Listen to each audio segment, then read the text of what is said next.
Hi there, everybody, and welcome to the first edition of the FDU Men's Basketball Coaches Show as we approach the beginning of the upcoming season. Jon Lauder here with the head coach of the FDU Men's Basketball team, Greg Herenda. Coach, how you doing? I'm doing great, John. How about yourself? I'm doing just fine. So, Coach, just give me some thoughts on getting ready for the season. You've got Caldwell coming up, obviously, a huge matchup. Just kind of some thoughts on how the practices have been going and how the offseason's been. Well, first of all, it's just amazing how time flies. I'm just taking a deep breath, and I took the job April 26th, and, we've had 6 returning players, no staff, no scholarship recruits, and now we have a full staff, a very, very good one, and 12 scholarship basketball players, and we've been practicing since September 27th, and I really like my team.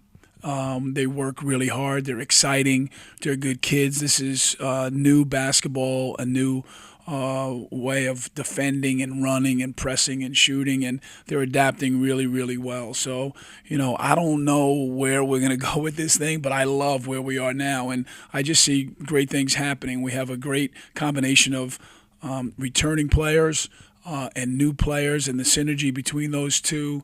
It's very exciting, and Fridays we play a really good Division II basketball team at Caldwell, and then we go to Hofstra on Sunday, and I can't believe it's upon us, and but we're excited, and I think we're as ready as we can be given the situation, and we're excited.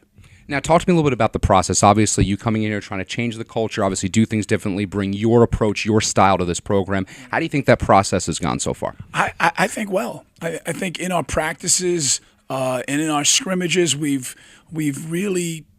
changed. We're stealing the basketball. We're running. We're very fast. We need to rebound the basketball better. We're defending fairly. We need to defend better and rebound better, and that's going to be the genesis and the cornerstone of our success. But for the kids, they listen every day.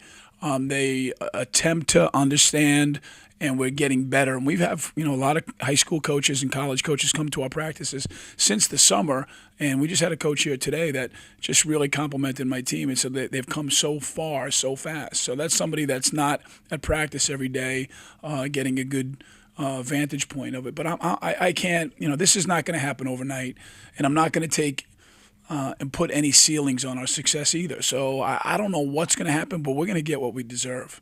If we work the way we work until the end of the season, we're going to, win games, and we're going to beat people. And our goal is to be in postseason play, and we haven't been in that situation here in a while and beyond. I'm not holding back, but it starts one possession at a time. And our motto is every second of every possession we play with great intensity and passion. And the guys have really followed suit, and I couldn't be happy with my group. Now, obviously, a very different team from last year. A lot of new faces, some faces obviously returning. Give us some kind of the key players to look out for this year. I wish I knew. I wish I could tell you that, because I want my captains. I want Matthias and I want Sydney to go out as winners. And I want them to have great years. And Scooter Gillette, who's a graduate student who transferred here from Niagara University. So we have 3 last year players, and I think those guys got to step up. But then again, I tell all my freshmen, don't wait to be great. And we got a young kid in Malachi Nix, who's 5'8", that was in Chicago, that just wanted to play Division I basketball, and we gave him the opportunity here, and he's been playing well. So I wouldn't be surprised if he came off the bench and people, said, wow. And Matt McDonald's a freshman that can really shoot the ball. His dad was the head coach at Canisius College. He's a Division III basketball coach in Buffalo, knows how to play. But, Mustafa Jones has paid his dues. Xavier Harris, we need Xavier to come in and be a big, strong physical presence. So we have a lot of parts.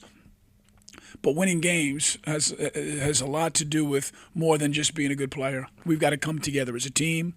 As I alluded to before, we've got to rebound and guard and take care of our business on that side of the ball, and then we can run and push, and score it. We can score. I think we can shoot it.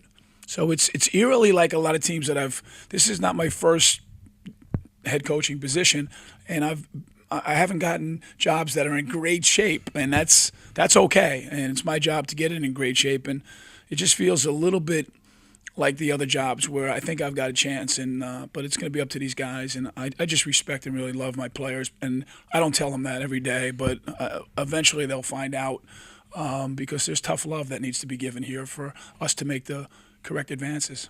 Now let's talk a little bit more about Caldwell. Obviously, you mentioned very strong D2 school. Just some thoughts on that matchup specifically, and then obviously you've got Hofstra coming up, so you get right into it with two, definitely difficult games. Well, Caldwell has a major advantage over us in that they played Rutgers and they played Seton Hall in their exhibition games. And we've had 2 scrimmages, so we haven't had an exhibition game with crowds, with uniforms, and against high level. They're playing against Big East caliber teams. They're very well coached. Coach Carino's a great coach. I've known him for a long time. They're very disciplined, and we'll try to force the tempo on them coming into our building. And it's our job to take this team and do everything that we do every single day in practice and make it difficult for Caldwell to come here and play us. Not beat us, but even to play. We want to make it uncomfortable for them to dribble the ball up the court and pass the ball and shoot the ball. And if we do that, then conversely, we'll have the opportunity to enjoy a home game in front of our own crowd and get people used to the way we're going to play. And I think you guys have been around watching practice, and it's a good vibe. There's a good atmosphere of it's healthy and it's hard working and it's fun, but you have to work to make it fun. And I think they've been working, and my staff has been working really hard. And we're prepared to tip it off on Friday at 7 o'clock. And a final question for you, Coach. Just talking about your emotions coming up to this first game. Obviously, a new program, a fresh start for you. Just kind of some of those thoughts as this first game gets closer and closer. I guess I don't have a lot of emotion yet. It's when we tape this, it's on Tuesday, I think. I don't even know what day it is anymore. But my emotion is just going to be I want our players to do what they do every day so that people can see how hard we work, and the wins will be a byproduct of that. So it's not like, I hope we play great and I hope we win. I just want to do what we do every day, and people will see that we have a chance to be special. So my emotion is a lot of anticipation, a lot of anxiety, but also just a lot of hope and a lot of faith and a lot of, this is the beginning, and it all starts with one step, and I think we've taken a lot of steps since, May 1st, and now it's November, early November, and all those steps going to add up to a certain product. And I don't think you're going to see a finished product on Friday, win, lose, or draw. You're going to see the beginning of something special, and I'm looking forward to it. And I hope our fans and our alums and all the people of Fairleigh Dickinson basketball, because there's been so much great history and so much great pride, and I think it all stems when I talk to all the alums and all of our former players, it's just play tough, play hard. We want to be proud to be a Knight, and hopefully Friday night we can show that to all of our fans and our alums. All right, Coach, thank you so much for the time. John, thank you very much. All right. So that will do it for this first edition of the Men's Basketball Coaches Report. Make sure that you come out to Stratus Arena, 7 o'clock on Friday, home opener against Caldwell.